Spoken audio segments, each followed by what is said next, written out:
नमस्कार, मैं हूं आपके साथ पलक शर्मा। आइए नजर डालते हैं फटाफट खबरों की ओर। दिल्ली के मुख्यमंत्री अरविंद केजरीवाल ने ईडी द्वारा भेजे गए समन को हाईकोर्ट में चुनौती दी। सीएम अरविंद केजरीवाल ने हाईकोर्ट में याचिका दायर की है। केजरीवाल की याचिका पर हाईकोर्ट में सुनवाई हो रही है। उन्होंने ईडी के समन को गैर कानूनी बताया है। दिल्ली उच्च न्यायालय ने दिल्ली के मुख्यमंत्री अरविंद केजरीवाल द्वारा एजेंसी द्वारा उन्हें जारी किए गए कई समन को चुनौती देने वाली याचिका पर प्रवर्तन निदेशालय से जवाब मांगा है।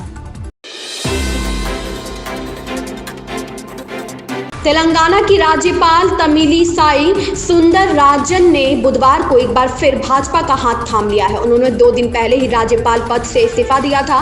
सुंदरराजन ने भाजपा में शामिल होने के बाद कहा, मैं चुनाव लड़ना चाहती हूं और मैंने यह इच्छा अपनी पार्टी को भी बताई है। मैं खुश हूं कि मुझे एक बार फिर से सदस्यता कार्ड मिल गया है जो मेरे पास है। यह सबसे खुशी का दिन है। यह एक कठिन फैसला है और एक अच्छा निर्णय है। बिहार लोक सेवा आयोग ने तीसरे चरण की शिक्षक भर्ती परीक्षा को रद्द कर दिया है। बीपीएससी की ओर से इसके लिए नोटिस जारी कर दी गई है। 15 मार्च को ली गई 2 पालियों की परीक्षा रद्द की गई है। इसके बाद आर्थिक अपराध इकाई ने खुलासा किया कि परीक्षा प्रश्न पत्र 13 मार्च और 14 मार्च को ही लीक हो गया था। ईओयू ने इस मामले में 266 लोगों को जेल भी भेजा था। दिवंगत पंजाबी गायक सिद्धू मूसेवाला की माता ने रविवार को एक बेटे को जन्म दिया था। परिवार बच्चे के जन्म का जश्न मना भी नहीं पाया था कि एक टेंशन ने उन्हें घेर लिया। दरअसल मूसेवाला की मां चरण कौर ने 58 साल की उम्र में इन विट्रो फर्टिलाइजेशन तकनीक का सहारा लेकर बच्चे को जन्म दिया था। भारत में आईवीएफ के लिए अधिकतम उम्र 50 वर्ष निर्धारित होने के कारण चरण कौर विदेश से इस तकनीक के जरिए गर्भवती हुई थी। अब इस मामले में परिजनों को लीगल नोटिस भेजने की बात सामने आई है। रामेश्वरम कैफे ब्लास्ट मामले में दिए गए बयान पर केंद्रीय मंत्री शोभा करंदलाजे की मुश्किलें बढ़ती दिख रही है। शोभा करंदलाजे ने दावा किया था कि रामेश्वरम कैफे ब्लास्ट में शामिल संदिग्ध तमिलनाडु का रहने वाला है। हालांकि अपने इस बयान के बाद उन्होंने माफी भी मांग ली थी। अब डीएमके ने करंदलाजे के बयान पर चुनाव आयोग में शिकायत दर्ज की है। अभिनेत्री प्रियंका चोपड़ा बुधवार को अपने पति निक व बेटी के साथ अयोध्या पहुंची। इस मौके पर इंडियन लुक में नजर आई।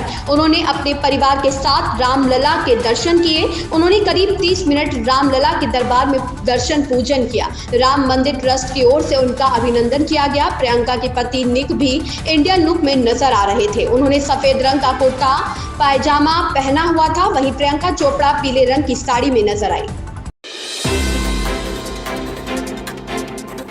प्रधानमंत्री नरेंद्र मोदी ने रूस के राष्ट्रपति व्लादिमीर पुतिन को 5वीं बार राष्ट्रपति बनने पर बधाई दी। उन्होंने कहा कि भारत और रूस के बीच साथ काम करने को लेकर सहमति बनी है। पीएम मोदी ने कहा कि आने वाले वर्षों में भारत और रूस के विशेष एवं विशेषाधिकार प्राप्त रणनीतिक साझेदारी को और प्रगाढ़ बनाने की दिशा में प्रयास किए जाएंगे।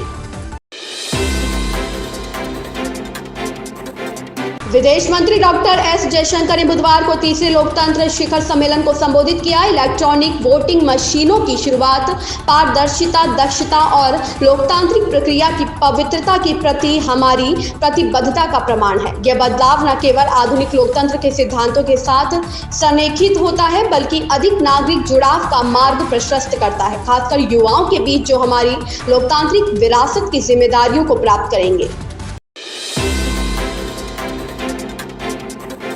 सुप्रीम कोर्ट ने बुधवार को तृणमूल कांग्रेस के सांसद अभिषेक बनर्जी के उस अनुरोध को स्वीकार कर लिया जिसमें अप्रैल और जून के बीच होने वाले आम चुनावों के पूरा होने तक मनी लॉन्ड्रिंग मामले से संबंधित जांच के लिए प्रवर्तन निदेशालय को उन्हें बुलाने से रोकने की मांग की गई थी। याचिकाकर्ता के वकील का कहना है कि याचिकाकर्ता एक सांसद है और वह आम चुनाव लड़ रहा है, जिसके मद्देनजर मामले को जुलाई तक के लिए टाल दिया जाए। अदालत ने कहा कि इस मामले को 10 जुलाई को सूचीबद्ध करें।